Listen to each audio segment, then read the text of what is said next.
Welcome to Sporadic Phantoms. My name is Robin. And I'm Stevie. These Sharethetruth terrorists are finding new ways to stay hidden. But at least now we know who we're looking for. In our last episode, we were anticipating our next steps for helping the Greens Wildlife Clinic. But our hotline received some interesting voicemails. Multiple people had allegedly seen Kyle around Chicago. We couldn't ignore that. I'm really worried about Kyle, and I believe that you guys are too. So I gotta tell you this. I saw him. He was in Chicago. I saw Kyle, or somebody that I thought looked like him, when I was heading through the airport coming out of O'Hare. If that was true, no doubt Sharethetruth would be targeting the Sharing's new center out there. So we decided to go check it out. If it's a red herring, it could be an attempt to lure us away from something about to happen here in Santa Barbara. We can get there quick. Really quick. We spoke with Brittany, a Sharing of Chicago representative, about the Sharethetruth threat. She brought up some interesting information about the Chicago Sharing Center and some creative solutions for zoning issues they've run into. Construction is at a halt, or, well, it hasn't started. Are you going to build a pool? TBD on that. I think we should focus on a plan B. Build an annex center on the outskirts of town, because it might be more doable to persuade officials to extend a small portion of a train line directly to our annex location. She also told us that they'd seen no signs of Sharethetruth. We insisted on checking out the security of their off-site storage facility anyway, just in case. And after a whole day spent on thorough investigation, we went back to our hotel to crash for the night. We hadn't found any signs of Sharethetruth, and it felt a little like we could have been misled by our hotline callers. Did Sharethetruth really even pass through here? Those videos we requested will tell us, but we have to wait for them. Another thing we have to wait for. That feeling was confirmed when we received a notification stating that Sharethetruth had just attacked a medical facility earlier that day in Santa Barbara.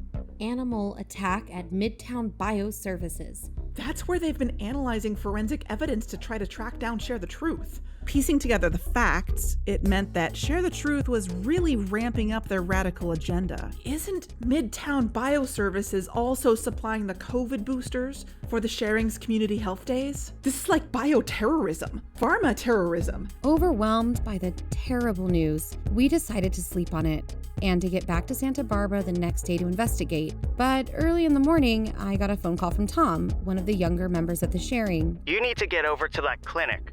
Stevie, we found them.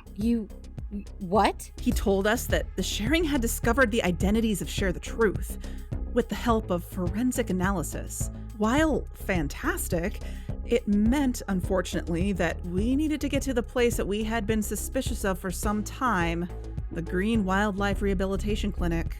Walter? Michelle? Cassie? But the Greens had bolted, and they had taken all of the clinic's animals with them. Meaning we were absolutely on to something with the clinic after all. But there's more to it than that.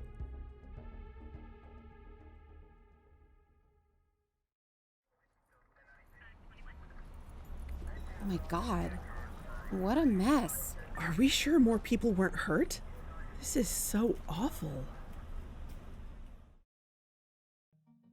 We were at what just a few days prior had been Midtown Bioservices, a medical testing facility next to the Santa Barbara Civic Center. After we had returned from our little stint in Chicago, and after we discovered the wildlife clinic had been deserted, we knew we needed to also take stock of what happened here. And from the moment we laid eyes on the crime scene, it was clear that Sharethetruth had left devastation in their wake. Yet again. There was an enormous hole in the side of the building for starters. Surprisingly, it hadn't collapsed. The windows were blown out. The roof of the neighboring warehouse was caving in from fire damage. And detectives, firefighters, people in hazmat suits, a cleanup crew, and other police personnel were everywhere, gathering evidence and assessing the damage. This kind of attack is becoming more and more commonplace. That's scary enough. And we can only imagine Share the Truth's next steps.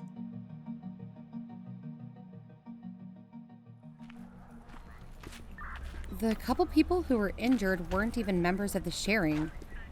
Obviously, it's bad for anyone to get injured, but it's like Share the Truth is getting more out of control. Or it's exactly what they intended.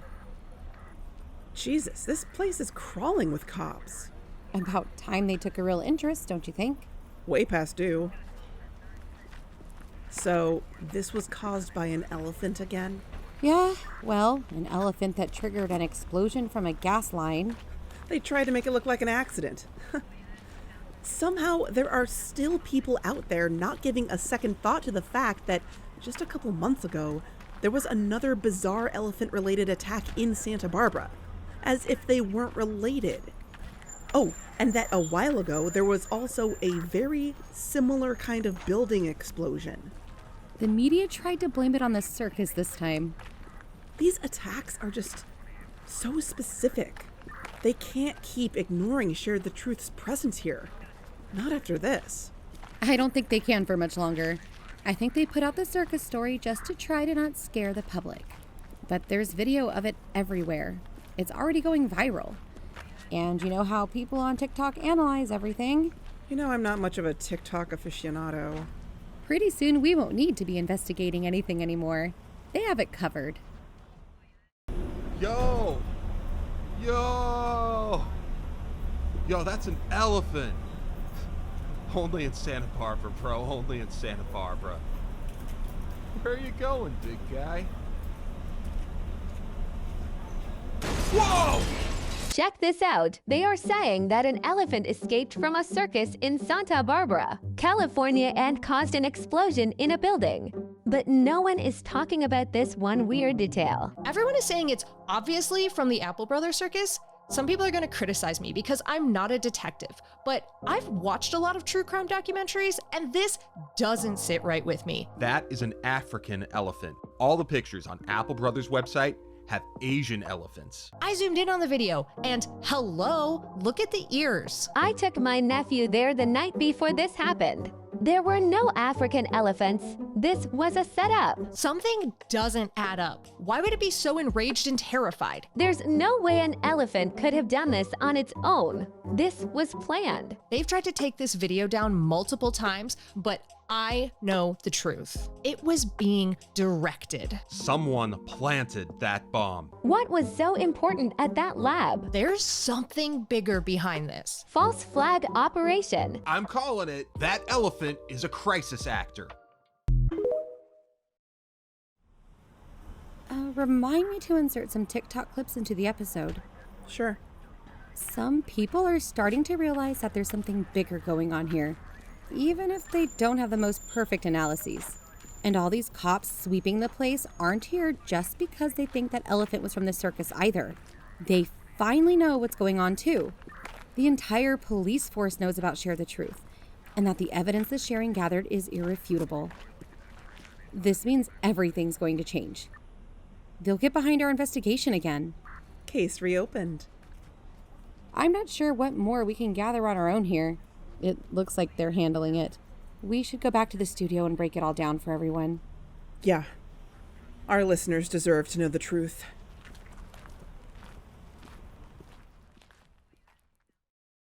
Despite all the media cover-ups, covert police investigations, and social media speculations, the right people are starting to pay attention to the facts. And this recent attack, combined with all our efforts leading up to this point, directly led to the discovery of the identities of the people behind Share the Truth. We're about to tell you exactly how. After we brought attention to the possible Share the Truth and Matcom connections of the late Peter Sanders and his deceased ex-wife, a former member of the sharing, everyone's favorite community engagement officer, Hedrick Chapman, agreed that resources should be allocated towards a new sharing initiative. That initiative is what uncovered the identities of Share the Truth. Luckily, we have Hedrick here in the studio with us today to talk about it. Welcome to the studio. Good afternoon. So, Hedrick, our listeners really want to know all about how Share the Truth was identified. Can you speak a little bit about the Sharing's new initiative? Sure. The Sharing needed to conduct independent forensic analysis. Independent because we knew at the time we couldn't rely on the police to do anything about the Share the Truth threat. That's just been par for the course, right? Right. We didn't have any option but to do it independently. That's why we contracted Midtown Bioservices, which was a medical lab, sure, but they also did forensic testing. So you brought evidence for this lab to test? What kind of evidence? Evidence found at the scene of Share the Truth's attacks, like the highway attack. Fingerprints, DNA, hair, skin cells, blood. But the lab also does things like ballistics analysis, toxicology, digital tracing, stuff like that. They helped us understand what evidence was necessary to make any identifications. But evidence analyzed in a lab wouldn't be useful unless you could run it against a database of some sort, like a police or government database. And here's where your speculations helped us out, Robin. Mm-hmm. If the ex-Mrs. Sanders had connections with Share the Truth, and especially if her MatCom-affiliated husband was involved, it meant that it was very likely that Share the Truth was indeed local. Very local. More local than some of us had previously suspected. That's why the Sharing not only had confidence that we could do the analysis in the first place, but also that we could start referencing our own in-house database. That all Sharing members consent to be a part of, by the way. That makes sense, because the Sharing would never try to access private medical record databases or something to search for DNA matches. Absolutely not. It's not that we were suspecting that Share the Truth were actually members of the Sharing, but maybe, just maybe, they were close. And maybe we could start with that. However, only a partial match was found, which was not enough for us to determine anything conclusively. It was clear we needed either more evidence or a larger database, or both. So you got the police interested in the case again. Well, something happened that changed everything. Somehow, Share the Truth found out that the Sharing was conducting this DNA analysis. And Share the Truth got scared. So they tried to destroy the lab. The fact that they attacked the lab is pretty damning evidence that they knew we were on the right track, that they would be found if the Sharing continued the analysis. But little did they know that that attack left an abundance of additional DNA evidence behind, human and animal. And the amazing thing is, the technicians were able to continue analyzing that evidence in the lab even after the explosion. The lab equipment was still working. All the computers and servers that had any of the analyzed data were left intact. Share the Truth couldn't even destroy what they came to destroy. But they did destroy freezers full of COVID vaccines and flu shots. Don't forget that part. Yeah, they're totally anti-vaxxers too. Pharma terrorists. They certainly do have a lot of items on their agenda. People might be wondering how there was such a quick turnaround with the new evidence. See, one thing everyone should understand about this collaboration between the Sharing and Midtown Bioservices is that we were able to work with new state-of-the-art forensics technology, which allowed for an expediting of the analysis. This wasn't like Theranos, was it? No, this technology actually works. Though some details have to remain confidential for now, what with, non-disclosure agreements and all. I can say that it's very exciting, and I'm really looking forward to where they take it in the near future in the medical and forensic industries. This wasn't like totally brand new just for this, though. It just made things go a little faster. I mean, it's experimental. But effective. So you're saying all of this led to a perfect storm of evidence that was undeniable. With the apparently mysterious circumstances surrounding this new attack, and its resemblance to the other attacks, Richard and I decided it was time to take all the evidence to the police. They would have to allow it to run against a bigger database. And they did. And that's how Share the Truth was found. This is why the police are on board now. Yes. All of them. It's why there was so much going on at the crime scene. And why they don't think it's the circus anymore. And it's why they're finally taking the Sharing and the dangers of Share the Truth seriously. You know, people out there, myself included, have been wondering how exactly Share the Truth are manipulating these animals. Any new insights on that? Well, we do have a better idea how they're doing it. This evidence included human DNA as well as animal DNA, and more, which means we also found more than their identities. So, who are the people behind Share the Truth? What is their vendetta against the sharing, and how do they manage to do what they do? Let's get into that. Based on the evidence, the police were able to track down 5 individuals, all Santa Barbara locals. These individuals were living relatively unassuming lives. In fact, I've come across them in the Santa Barbara school system and within the community. It's surprising how you might know people for years, and you'd never even imagine how incredibly dangerous they could be. But it's true that we had no basis for knowing who exactly they might be, what kind of people they'd be, what they'd look like, their ages.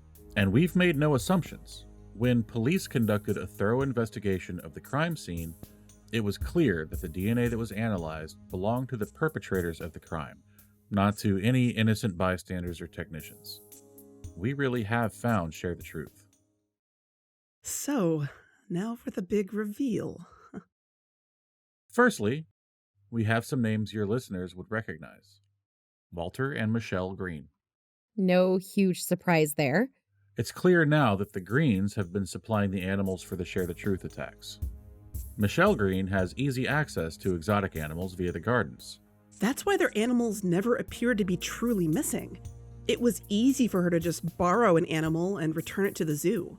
And to run an illegal breeding operation off-site, aka their wildlife rehabilitation clinic. We didn't notice any secret doors when we had visited. And there was a convenient lack of cameras. Once their DNA was identified, the police obtained a warrant and investigated the clinic. And I'm sorry to say, but they discovered a hidden facility underneath the barn, which Walter Green helped run. This was where the Greens were breeding and storing animals that would seem out of place at the clinic. Police discovered that it had been going on for years. When we got there, the entire clinic and Green residence had been vacated. So either they took the animals with them, found somewhere to hand them off to, or killed them all. They took as much physical evidence as possible out of their underground lab, but there were plenty of traces they couldn't completely scrub away. So these two are the masterminds of the operation, when it comes to the science and the animal involvement. Bingo. This leads to the question, though, how exactly were they manipulating these animals? We know what else they were doing in their underground lab, right? I mean, they had access to all kinds of pharmaceuticals and heavy drugs. Some of the blood found at the scene of the Midtown Bioservices attack turned out to be African elephant blood. The toxicology report revealed the cocktail of drugs that were in that animal's system, mainly amphetamines and steroids, and it showed extremely elevated levels of adrenaline. I've seen some theories out there about mind control, computer implants, and even wilder things trying to explain how these animals are controlled. But it's most often the simplest answer that's the correct one. Share the Truth didn't need to create some kind of fantastical animal mind control device or anything particularly complicated to carry out these attacks. They just injected the animals with drugs. Ugh, what kind of people would do that to defenseless animals? I can't wrap my brain around it. Of course, a thorough investigation of their underground lab is still in progress. There are still plenty of questions about what Share the Truth was planning next and how they were making use of advanced technology stolen from MatCom, possibly in the development of the drugs, the drug synthesis, AI, surveillance technology. We were really onto something with the wildlife clinic. We just hadn't been able to dig deep enough yet. Yes, excellent work with that wildlife clinic lead, you two. It certainly couldn't be helped that you weren't able to detect who in the Green family was actually part of Share the Truth all along. You investigated the situation as thoroughly as possible. It couldn't be helped that they were able to evade arrest. Without our investigation, where would you be now? But yes, personally, I think we were thinking too hard about it. And maybe we were being a little too nice. They just seemed like such normal, personable, good people. Exactly the kind of people who would disguise nefarious intentions. But the Greens weren't working alone. There are multiple roles within the Share the Truth operation. The third person who matched the DNA evidence was someone named Lauren Doe. Or maybe it's Loren. And I know our listeners are thinking, who? Doe like Deaux, not like Jane Doe. I mean, we had never heard of her. Ms. Doe is someone who has been living extremely under the radar. She's not some demented veterinarian. She's a 40-year-old woman who lived alone in Santa Barbara. She was mostly unable to work due to disability, but occasionally volunteered for a mental health crisis hotline run by a Catholic church. Seems like a decent person. But her DNA was found, and her humble abode was also found abandoned. Except, like the Greens, there's more to Miss Doe than who she seems. We know. She's a hacker. She has some interesting connections. Her husband was no billionaire, but he had been a big technology guy, associating with the likes of Elon Musk, Mark Zuckerberg, and Peter Stinton. He apparently died in an accident, the same car accident that Lauren survived. But she lost everything. After the accident, she became a recluse, living a quiet and unassuming life. Well, she had to, considering the severity of the crime she was committing. It's very possible that she had had some major personality changes from the brain damage from the accident. It's very possible that she's the main driver behind some of Share the Truth's more radical ideas. She might even be the founder of Share the Truth. Whatever the case, didn't she blame Peter Stinton for her husband's lack of success in his career? As if he had wronged him in some way. But let me emphasize that her husband's lack of success was really his own doing. Some people don't take failure well. They get jealous. They can't get over their own egos, their sense of superiority and entitlement. They can't accept the inevitable. And some people want to get revenge. Enter Miss Lauren Doe, someone with a personal vendetta against the Sharing's president. She might even blame Peter Stinton for the accident, for her husband's death. Which is insane. And person number 4 is? Peter Sanders. Yes, Peter Sanders. The same Peter Sanders who was murdered in his home. There were traces of evidence from the highway incident pointing to him. Obviously, his DNA wouldn't have been found at Midtown Bioservices. Though his motivations weren't exactly clear, it is clear that he had a lot of technical knowledge. He was a computer scientist. He had a MatCom connection, a sharing connection. It makes sense. He tried getting inside information about the sharing through his ex-wife, and it makes her death and disappearance that much more suspicious. As for why he was murdered, police think there was some kind of internal dispute within Share the Truth, but that's not necessarily important for us here. And there's a 5th person. She's a bit of a wild card. Her name is Naomi Reynolds. What we know about Naomi is that she also lived a seemingly normal public-facing life. She's a divorcee, she's a lawyer. A crooked one. She's also a close, trusted friend and confidant of the Greens. As far as her role within Share the Truth, based on evidence and logic, it's clear that she has something to do with the networking side of things. She's good at negotiating, wheeling and dealing. She makes the connections. She deals with other criminals, hired cronies, and so on. Like the masked men from the highway. She helps the Share the Truth machine keep running. She represents them in the physical space versus the digital or the scientific. She's the communicator and the muscle. All right. So those are the people whose DNA was identified at the scene of the Midtown Bioservices incident and the highway incident, and even the news station incident and the other building explosion from way back when. The crime scene analysis made it clear that they were the perpetrators, that along with other evidence. This is who we're looking for. Except Peter Sanders, because he's dead. Right. There could be more people involved, but these are the main ones. We've put pictures of them in the dossier.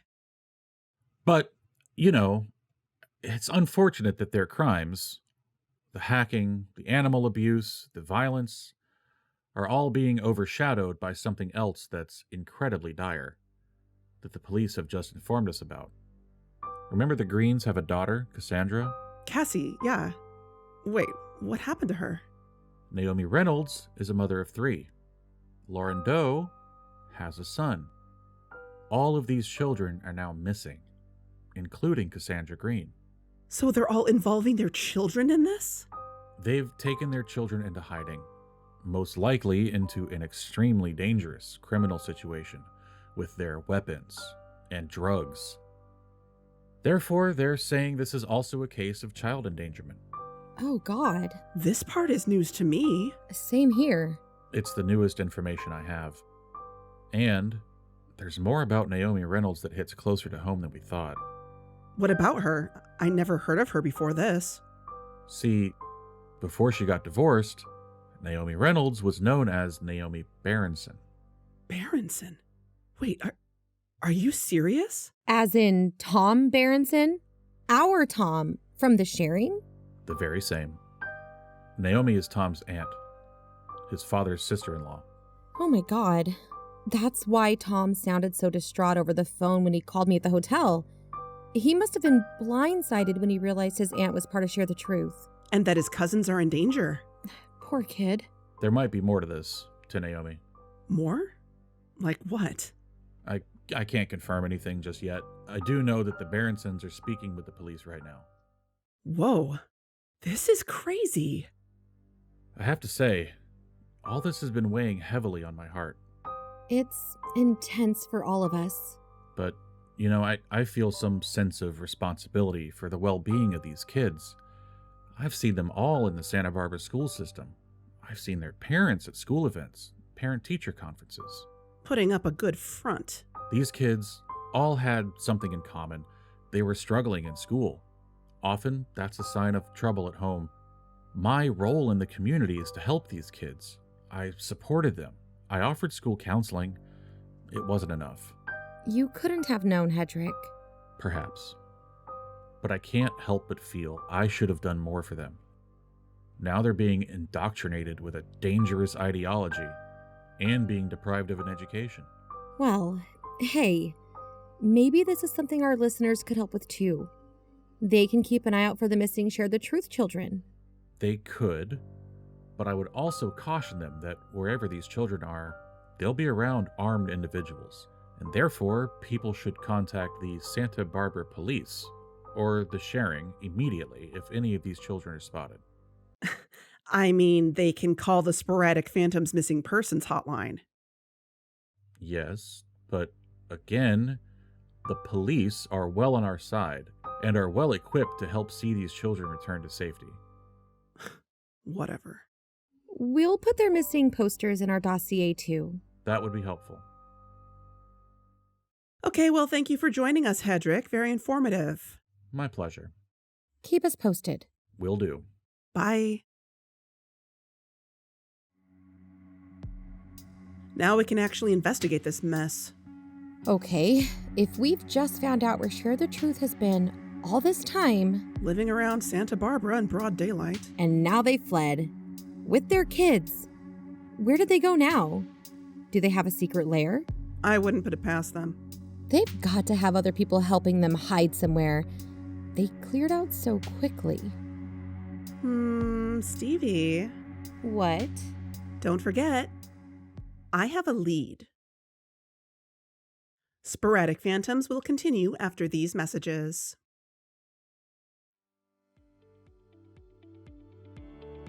I can become my most beautiful self. I can take charge of my health and well-being. I can live the biggest life possible. At Helmaglow, we believe that women can. Our all-natural wellness products and supplements shrink away unwanted fat, minimize pores, reduce fine lines and wrinkles, increase energy levels, and radically improve gut health. Thousands of women just like you have had their lives changed forever by incorporating Helmaglow into their daily wellness regimens. With Helmaglow, I feel like I can conquer any galaxy I set my mind to. I've never felt so superior to all other beings. I've gotten extremely tiny. I can. I can. And the best part? Helmaglow isn't just about products. It's about sisterhood. With our unique business model, you can turn your passion for empowerment into a thriving business of your own by becoming a Helma coach. Be your own boss. Earn rewards and bonuses and team up with your very own Glow Squad, where you can help other women make time for the things that really matter and lift each other up when you're feeling small. It's like my Glow Squad and I share one mind. We just totally get each other. My Glow Squad is the best. It's like a built-in accountability network. Unlike the treacherous jackanapes of the other Glow Squads. My Glow Squad will go forth into space, and all will cringe and tremble before our unstoppable might. All will grovel before us. Join our network of fierce female warriors and take control of the universe. I can. Lean in and get lean. I can. Grow your confidence and shrink your waistline. I can! Helmaglow. Diminish yourself and live your biggest life.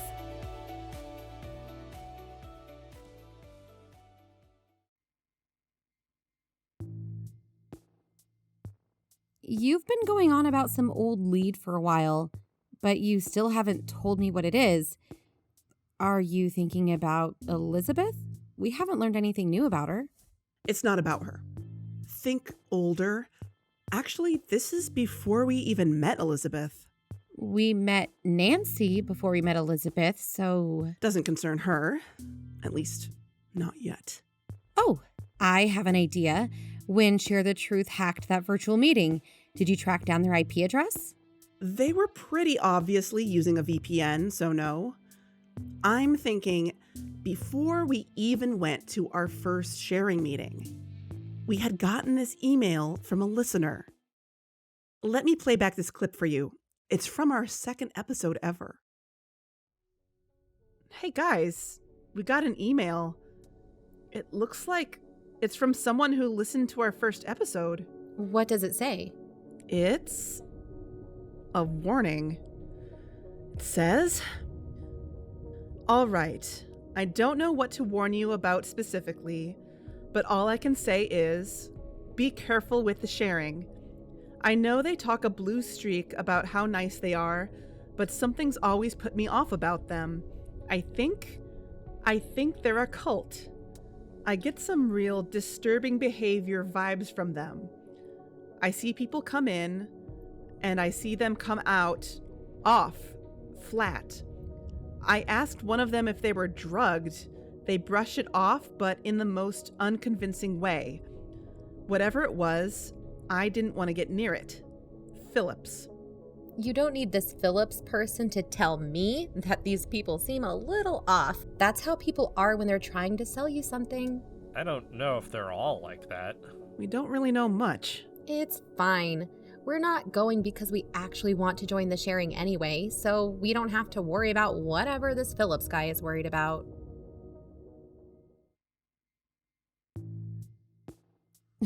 Wow. We were so naive back then. Yeah, it's a little embarrassing to listen to. So you seriously think that email from back then has something to do with Sharethetruth? I don't know. This was the first person to ever email us about the sharing. The first email we received at the start of the investigation. You've been holding on to this for a long time. Actually, I brought up the idea of looking into this Phillips person in our last episode of season 1, but something else always came up. It was a slightly weird email, but you're telling me this whole time your big lead has been this one-off kind of minor thing? Well, what people don't know is that there were a few more email exchanges with this person. We didn't air anything about the few other follow-up emails, but I had responded, Kyle had responded to them. Despite our initial dismissal, these emails did influence our thinking. Looking back at the correspondence, in hindsight, I started to wonder if these messages to us were manipulative. Okay, but we found Share the Truth. Why do you think this has anything to do with what's happening now? I'm getting there. Look, I won't read off everything we got from this person, but there were so many red flags that I didn't even know how to spot before. The main gist is that he was trying to convince us that the sharing was bad, but I'll just throw out a couple of quotes from the emails. I may have tried to portray myself as mysterious before, mostly so I didn't put myself on the sharing's radar, but fact is, my only qualification is listening to tons of podcasts on cults. Okay, so they postured themselves as some kind of very knowledgeable but mysterious non-expert who claimed to know a lot about the sharing. Phillips was immediately suspicious of the sharing. Before we even really started investigating it. If you think about it, they were the first person to even mention the word cult in relation to the sharing. Okay, he also said, I've taken the time to look into Lord David Altman, and there's a lot of questionable things that crop up. If listeners don't remember, he's talking about the founder of the sharing. And of course, without being specific. My money's still on drugs being involved at some point, he says. You know, the scanner machine bothered him, the founder bothered him, people he knew who joined the sharing bothered him somehow, on, and all these innocuous things he was bothered by. It was like he was planting these thoughts into our heads really early on. He was so suspicious that it was kind of ridiculous. Then he's like, oh, by the way, I looked up trail cam footage of animal behavior in the area, and it's been really strange. When did he bring that up? It was like the first time Kyle mentioned anything about a bird. But here's the thing. He mentioned some story about an elephant attack. Wait, really? So before we knew about any Share the Truth animal attacks? Yeah. It was something that happened a few years ago. An elephant got loose in the parking lot of a used car dealership or something. Could have been Share the Truth, but it actually didn't have anything to do with the sharing, I guess. Wow. Foreshadowing, though. We didn't know anything about elephant attacks back then. And Kyle mentions a bird, and this rando brings up an elephant? Yeah, okay, I see what you're saying. These emails seem like ancient history, but now that you put it this way, I can see why you dug them up again. It was like he claimed to know a lot, fact mixed with fiction, but the elephant thing and mentioning drugs? When I looked back at these emails, I realized that these were like Share the Truth dog whistles. We would have had no idea about any of that. It's almost as if he had read about Share the Truth from somewhere and became obsessed. Read about it. So you don't think he's part of Share the Truth? No, actually, I don't. Maybe tangentially. Share the Truth are more careful with their internet activities. They hide their tracks well. This person didn't. So what are you saying? I think this Phillips person is sympathetic to Share the Truth. And we also know at some point he was in contact with Kyle. At some point in the investigation, just based on the emails alone, Phillips became someone who Kyle totally agreed with. I think there's a chance that he could have been one of the few people Kyle reached out to as he was getting sucked in with the Share the Truth propaganda. And the thing is, Share the Truth was living out in the open, but Kyle isn't. Maybe he had some help keeping himself hidden and wasn't just in like one of their guest bedrooms. Maybe this Phillips person has something to do with that. Considering now we're looking for Share the Truth's location, I can't help but wonder if maybe this Phillips guy could be helping them all hide now. Stevie, he might even know where their kids are. Okay, and how are we going to find out where he is? Like I said, he didn't cover his tracks. I tracked down where he sent the emails from. Oh, so we just show up then to ask some questions. You read my mind. I had some help from some technologically adept sharing members to trace the origins of that email we had received from all the way back at the beginning of the investigation. It traced to somewhere a bit north of Santa Barbara, not too far away for Stevie and I to stop by for an interview with whoever Phillips was. He lived kind of out there. Small town. Lots of trees. Quiet.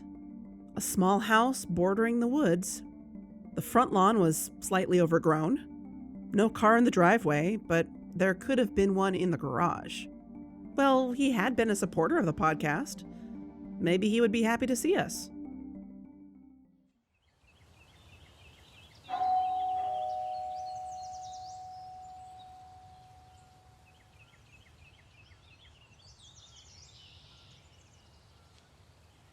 Huh.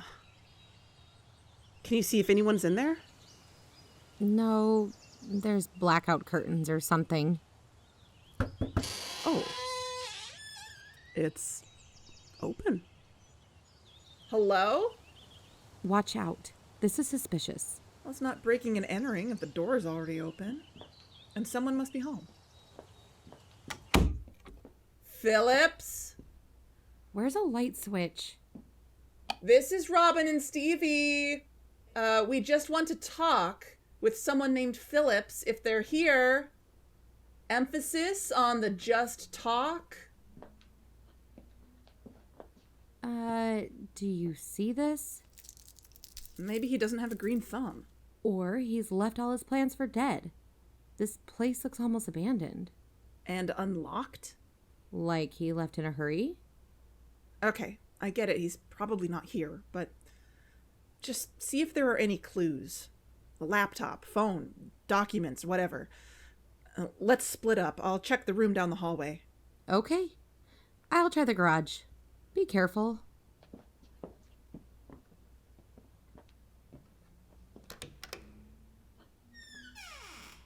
Bedroom. Well, he didn't bother to clean up before he left. Or do laundry.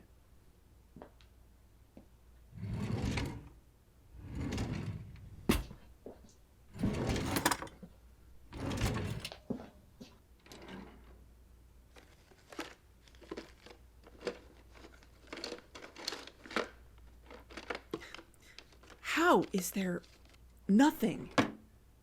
No, there's got to be something. Huh, what's this? What do we have here? Huh. Oh. Hey, Stevie? Yeah? Can you come here for a sec?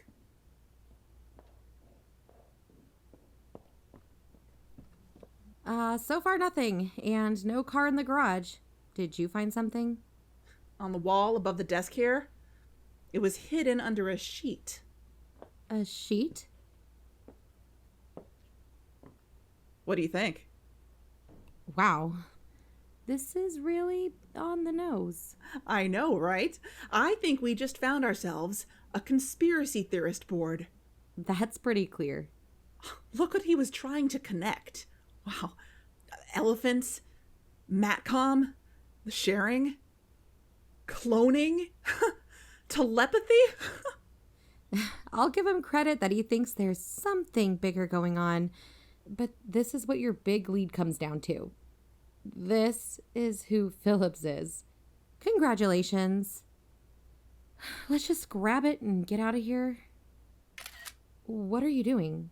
Taking a picture for the dossier. Shouldn't we take it back to the studio to analyze first? Stevie, this may be insane, but it's also dangerous.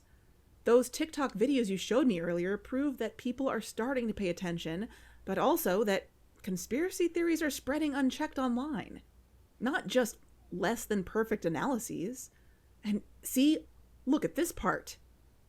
He's even entertaining the brain slug thing. And all of this is just preposterous and share the truth propaganda. Okay. Yeah, it does sound like what Kyle was raving about when he ran away from the sharing. Exactly. Our listeners should be made aware about this kind of propaganda so they know how to recognize what's real and what's not. And so, since we have nothing to hide and all of this stuff is bullshit anyway, I'm taking pictures of this board, as it is, at the scene, untouched, for the dossier. I don't know what some of this stuff is, though.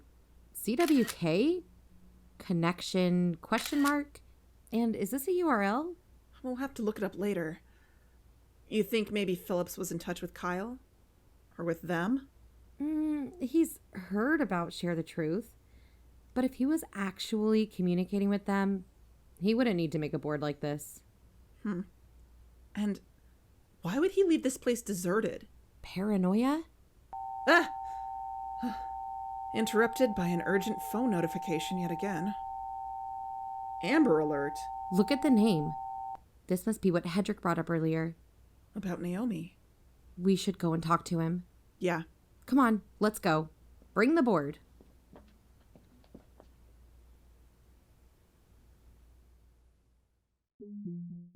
We took the ridiculous conspiracy theory board back to the studio. It was just like you'd picture. You know, with post-it notes all connected by red yarn with thumbtacks on a corkboard. I also called Hedrick to ask him what was going on with that Amber Alert. He said he would prefer to speak with us in person about it in the studio. But about the board. You can see it posted in the dossier. We recognize a bunch of the things on it already because we have familiarity with Share the Truth propaganda. And some of it's floating around online already, too. Like I said before, the attacks are going viral, but unfortunately the facts do get distorted and mixed in with fake news and conspiracy theories. That's the nature of the internet. Remember, Share the Truth thrives on confusion. Based on Phillips' mentioning of very early elephant attacks, it's clear that he was sucked into Share the Truth propaganda very early on. Before Kyle was, anyway. The important thing is to know that nothing on the board leads to anywhere logical or rational or real. By looking at the board, we hope it will help you become more discerning about what information you take in. Maybe we can get a little more into the specific stuff next time. But for now, whatever we don't recognize, we want to look up. There's a post-it note on it with the letters CWK. Maybe their initials. Well, typing CWK into Google brought up a Chicago-based commercial real estate firm. And that made me think, could Phillips have tried to tie in the Chicago Sharing Center's real estate issues with his overall conspiracy theory? That would be wild. If that's the case, maybe he's someone who's obsessed with not only his conspiracies, but with our investigation, with sporadic phantoms. Other than that, I have no idea what it could mean. Me neither. But this URL, on the other hand, we can see what that is. Central California Foam Fighters Federation? What the hell? What's the connection here? This is a LARP club forum. They dress up like Star Trek and Lord of the Rings or whatever. Well, this also proves that Phillips is not just a conspiracy theorist. He's also a huge nerd. Oh, hold on. I think I see the connection. Look at this thread. Campaign planning meetup at Center Valley Mall? No, it's gotta be this one.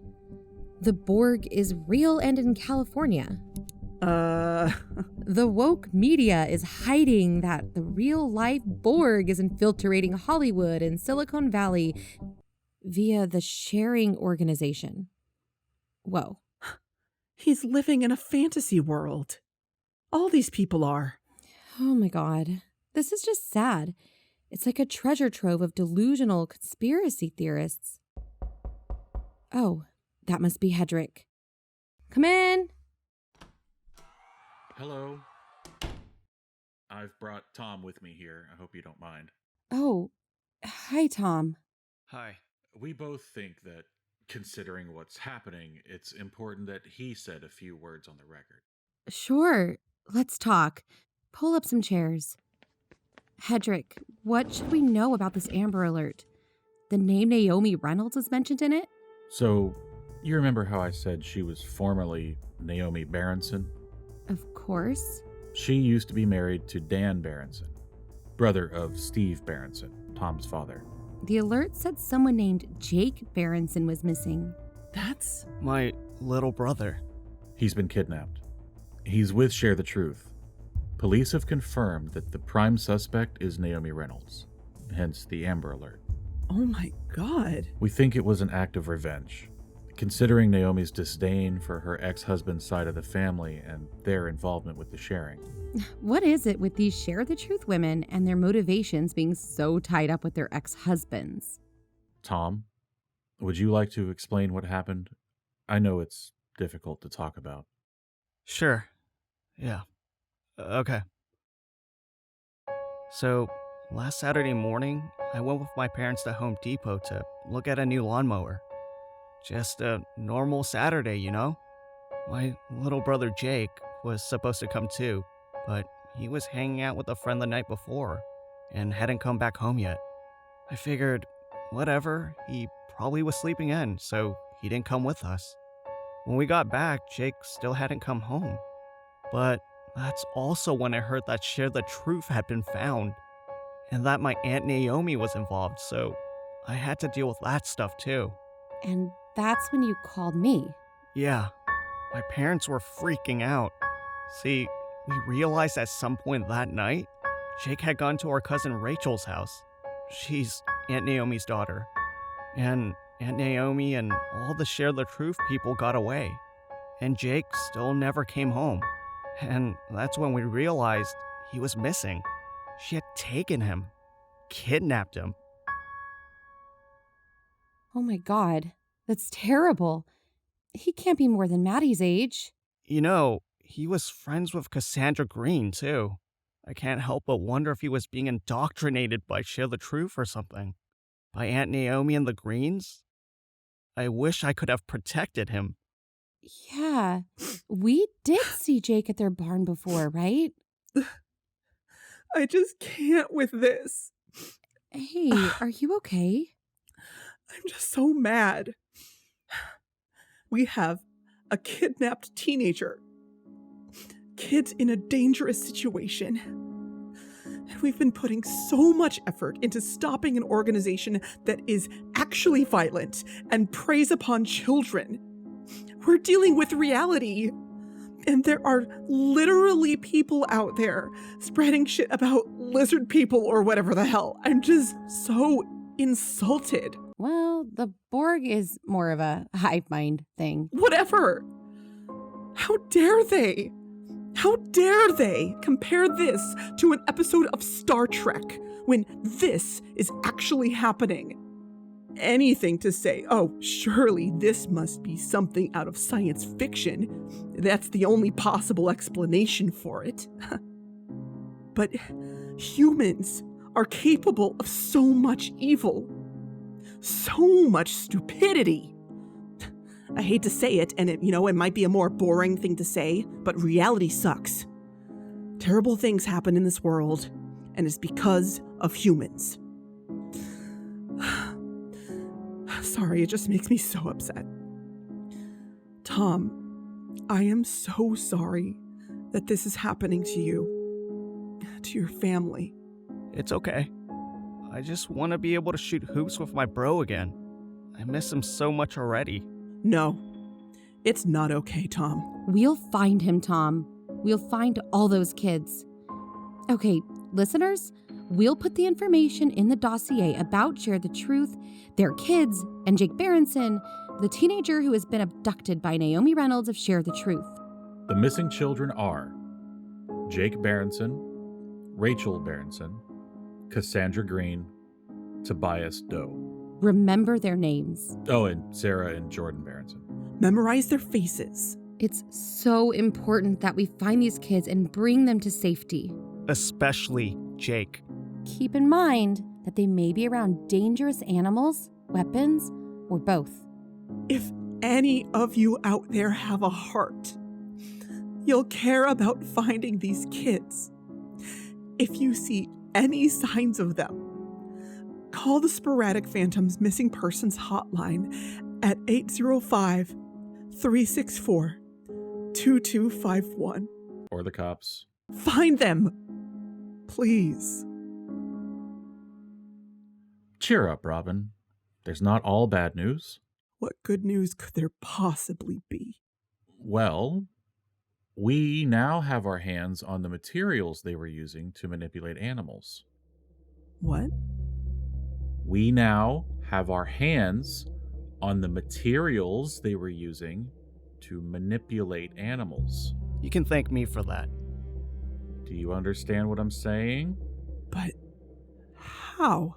This knowledge will be made available to us.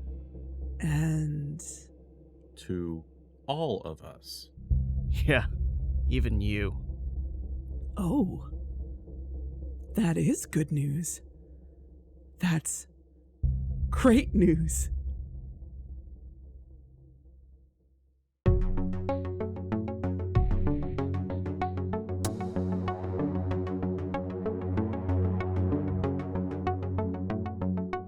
That concludes Sporadic Phantoms episode 17, The Abduction. Tune in next month-ish for episode 18. In our next episode, we'll continue gathering as many details as possible about how Share the Truth operates. We'll do everything we can to find the location of Share the Truth and these missing kids. But will Share the Truth's propaganda take hold of the public on a larger scale? And will it fuel whatever they have planned next? Special thanks to K.A. Applegate, Julie Becker, Rose Jackson, Walter Mack, A.J. Marie, Christina Petrarca, Alex Platt, Abby Savoy, Torin, and Nate Varnado. And shout out to our newest Patreon supporters, Chase Easley and Brandon Boland. Thanks to you, we were able to print out more missing children posters to put up around town. If you'd like to support our investigation, visit our Patreon or our Ko-fi page or check out our merch on Redbubble. If you've seen any signs of the members of Share the Truth, their children, Jake Berenson or Kyle, leave a message for the Sporadic Phantoms Missing Persons Hotline at 805-364-2251 or email us at sporadicphantoms@gmail.com.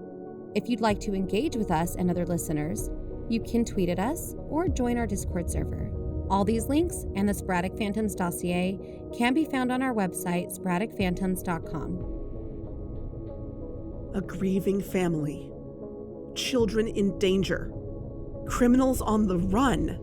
And conspiracy theories muddling up everything. This is what we're dealing with now. And Share the Truth loves the chaos. But don't fall for the propaganda. It's obvious what Share the Truth is doing here. You don't need to resort to conspiracies. Just rely on Sporadic Phantoms for the truth.